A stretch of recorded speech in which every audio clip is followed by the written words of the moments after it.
kahimtang sa panahon ng latest news.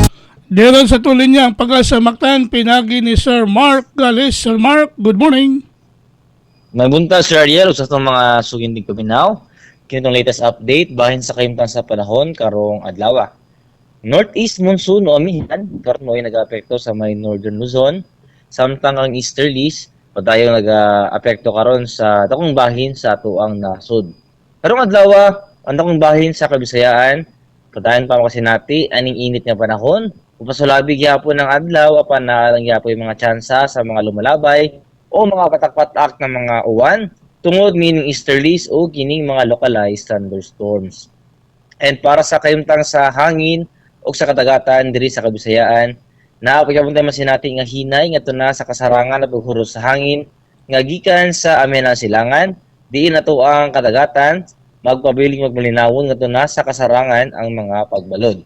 Ari sa Cebu ang kadagatan adunay hunas ganina alas 4:15 sa kadlawon og mutaob unyang alas 11:09 sa buntag. Temperatura karong adlaw naa sa 26 ngadto sa 31 degrees sentigrado. Ato kaning adlaw musila karon taw alas 5:55 sa buntag ug mosalop unyang alas 5:55 sa hapon. Philippine Standard Time alas 5:09 na sa kabuntagon ug mao na tong latest weather update dikan diri sa buhatan sa DOST Pag-asa Mactan. Si Mark Dallas, maayong buntag ug daghang salamat. Salamat Sir Mark, happy weekend. Basta pa yun, sir. Okay, good morning.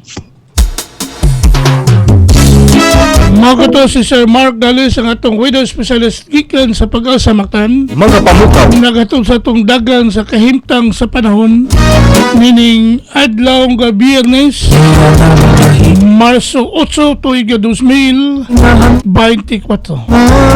Salamat sa Pag-asa Mactan ug mayong buntag kaninyong tanan. panahon ng latest news.